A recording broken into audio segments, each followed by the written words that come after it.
Hey everyone, welcome to another edition of Gotlegs. Today we'll look into my strength training, and I do all my strength training in-house. I have my own little pain cave down in our basement, just right down these stairs, and this is where I do basically all my weight training. So let's go down the stairs and see what I'll do today.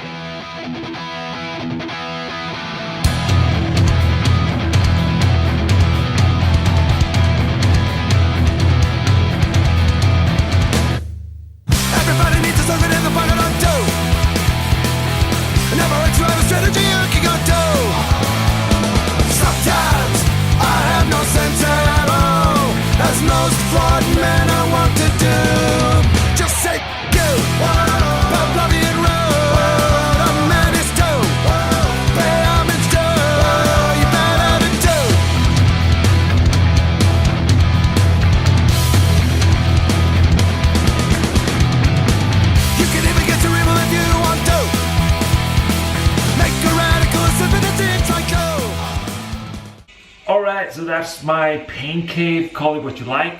One of the things I want to talk about firstly is the attire today. So I don't care too much about what I wear when I'm doing my strength training. I can do it in a t-shirt, I can do it in mostly anything.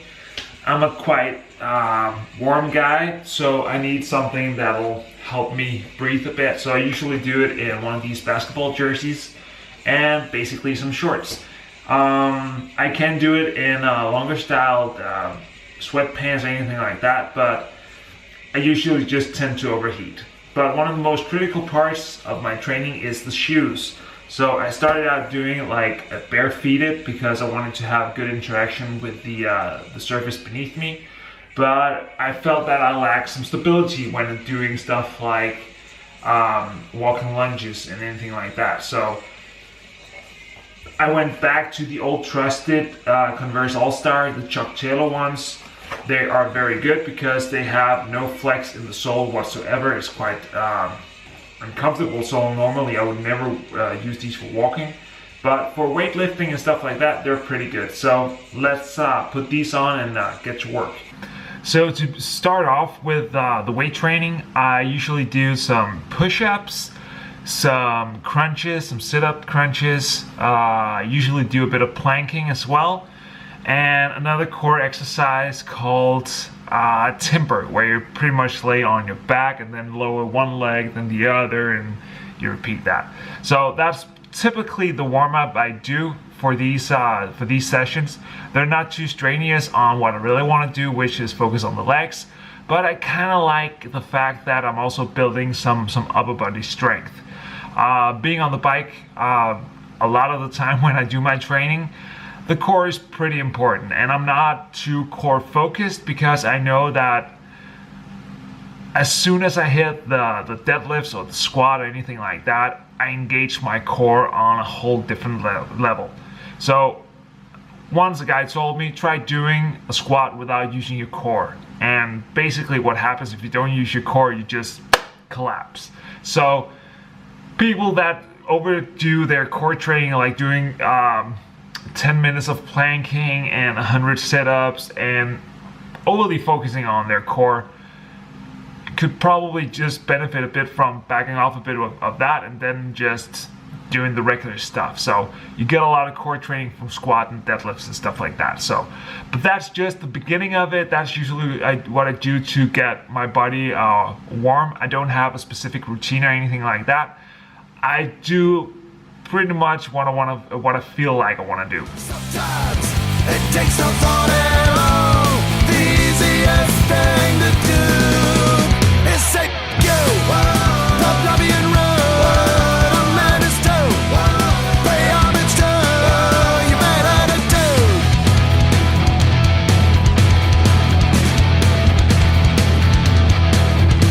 The reaction it brings, just one of those things.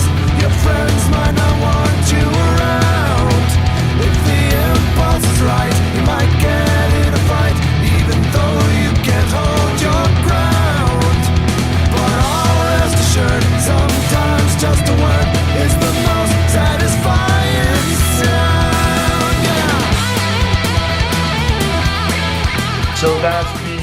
warm up done doing the core stuff, and now it's time to move on to like the main set, which is why I'm weightlifting, and that is the squat and the deadlift. And I have the first plate set up right now on the barbell, and this is an Olympic size barbell, so this is 220 centimeters long. It weighs around 20 kilos. It's not a competition bar, so it might be 19.8. I haven't really weighed it, but around 20 kilos for the bar. And then I have all the plates that I need right here. So this is the warm-up set. So right now I have 2 plates on of 10 kilos, so that is 20 kilos as well as the bar. So that's the warm-up squat of around 40 kilos. And I think it's a good idea to actually do like a warm-up set where you just get your body used to the movement that you do, and also having that bit of resistance. So I start out with 40 kilos, but when I start lifting weights for the season, I'm usually just using the bar or doing air squats, because there's no real reason to put on weight on the warm-up set. But I like to have the weights on when I'm progressing a bit, because that makes the jump from going from the warm-up set to the actual set that I have to do smaller. So if I just did air squats and then put 75 kilos on, it would be ridiculously hard. So I started out with 40 kilos and do a set of 10 repetitions just to get the body warm. So now I moved into the heavy set. So this is, let me see, that's 20, that's 5, 25, 2.5, 27.5, and 125. So that is a lot of weight. Anyways, this is 77.5 kilos in total, including the bar. And that is what my main set consists of. So that's 3 repetitions, 3 sets of 8 repetitions each.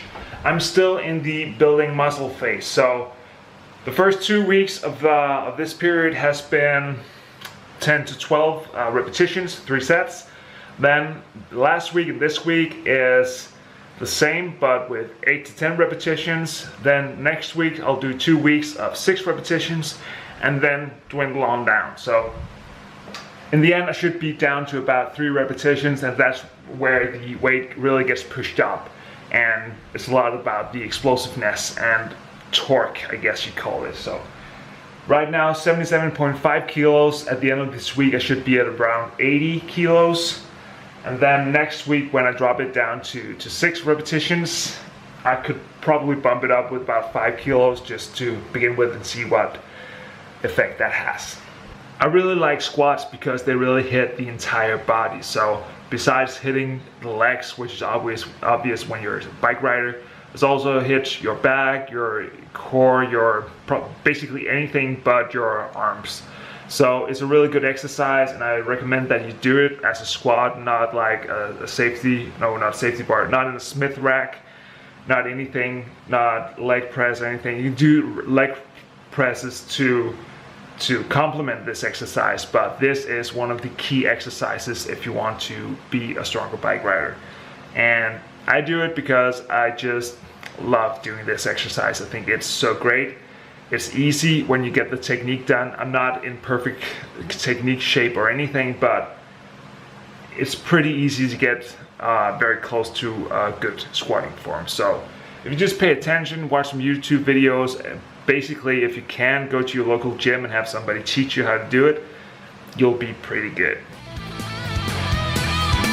Hey, sometimes it makes no sense at all.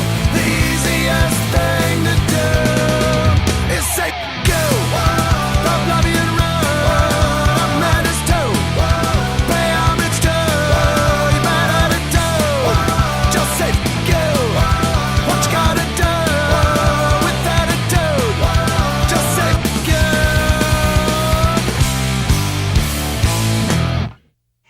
Loved by few and judged by many. Bears that wait alone. It's not easy. Not easy at all. One thing that's really key when you're doing heavier stuff like this is to rest.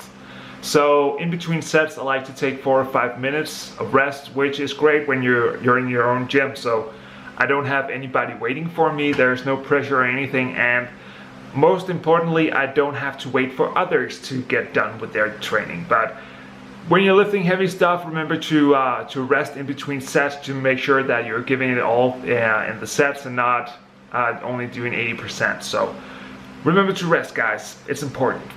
By the way, a great tip when doing squats is to do it in front of a mirror.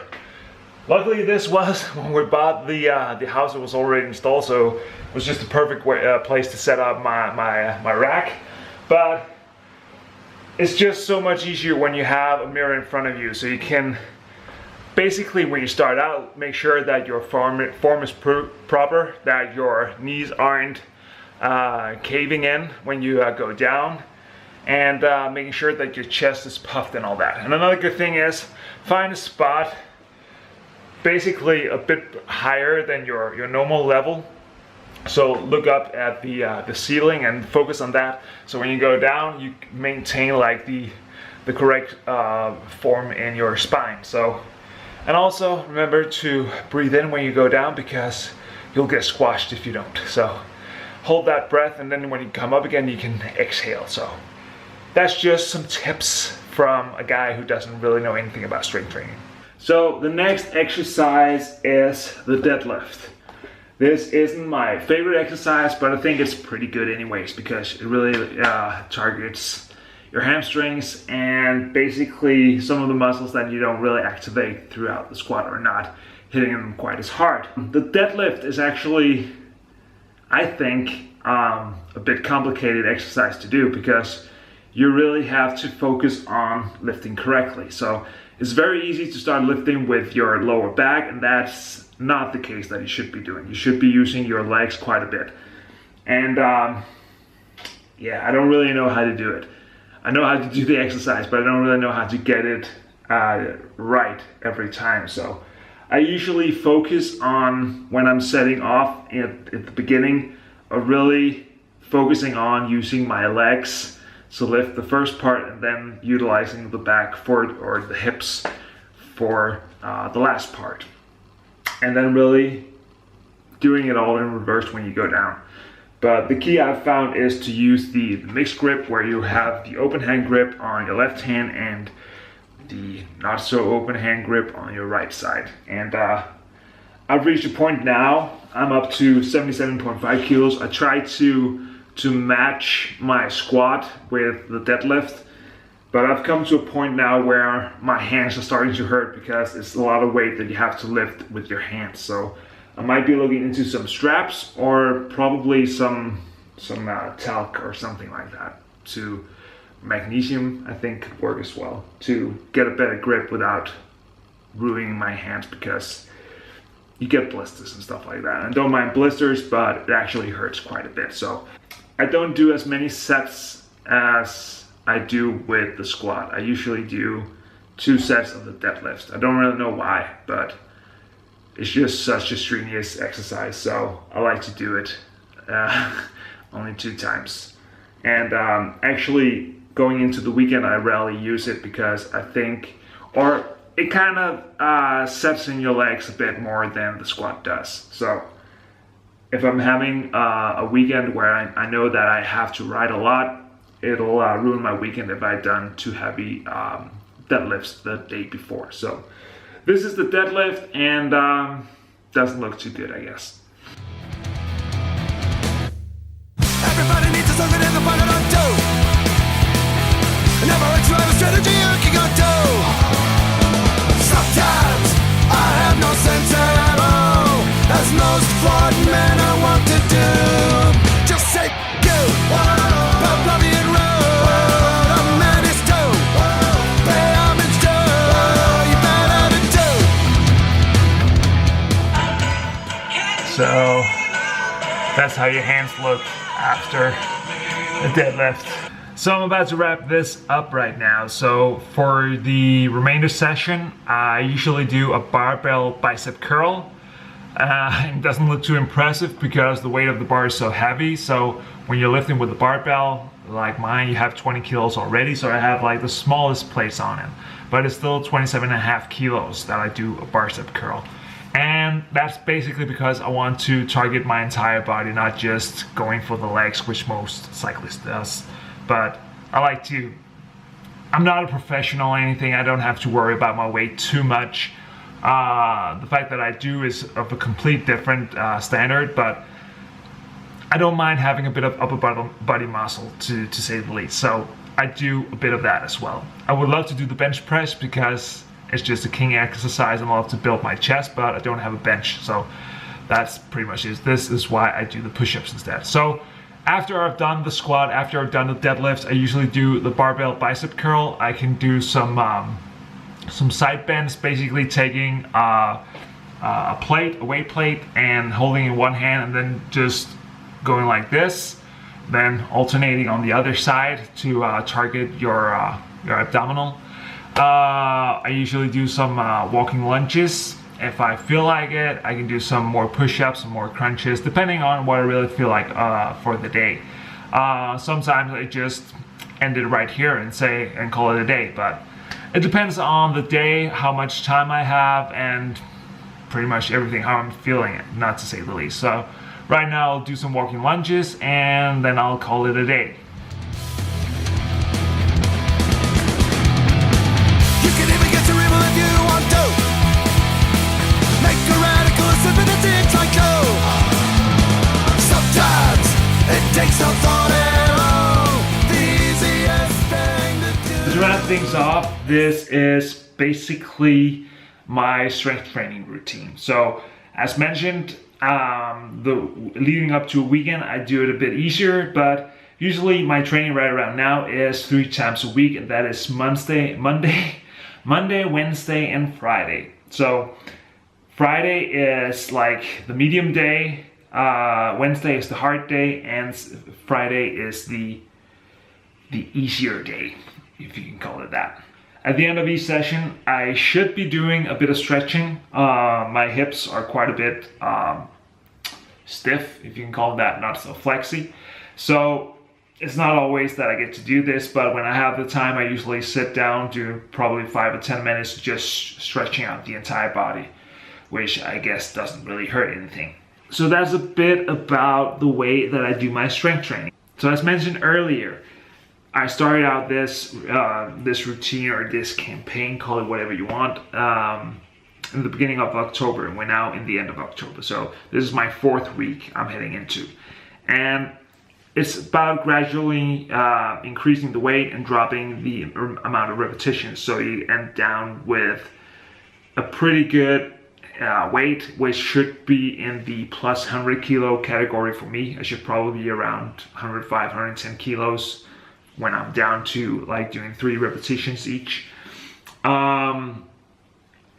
And that'll take some time. So if you just start off with that, you probably don't have the muscle recruitment and all that to basically do that. So start off easy and then build your muscle. And when I'm through with the power phase, which should be around New Year's, I'm going to do probably 2 weeks where I drop the weight again, but then do explosiveness instead, really trying to build all that muscle power that I've hopefully built into something sprinter related. So I'll use that for like the attack, the true power, the explosiveness, and that should be lower weight, higher repetitions, but then really focusing on exploding when you do the exercises. And when I'm done with that phase, I should be back to only strength training one time a week and focusing on riding my bike, because that is the primary reason why I'm training, that is to ride my bike. But I like to do a set of strength training throughout the season once every week, basically just to make sure that the whole body is functioning as well as it should be. And also because when I then start, like next year, when I do this all over again, the adaptation period shouldn't be that long anyway, so I can more easily go into the heavier lifting phase and hopefully also be lifting a bit heavier than I do this year. If you have the space to do so, I highly recommend that you actually make your own little gym. As you can see, I don't have a lot of equipment. I just have my barbell, my rack, and some plates, and that's basically it. And then I have this room that I can use to explore. But basically that's it. And I made a calculation that about, if I went to the gym for a year, the gym membership cost is what this total rig has cost me. So in a year's time, it has earned itself. So, and the good thing about this is there's no waiting in line. I can get down here whenever I want to. I don't have any commute to get to the gym. I just have to walk down the stairs. So usually I would use about 10 minutes each way to go to the gym. Then I had to get dressed, and then I'd be ready to train.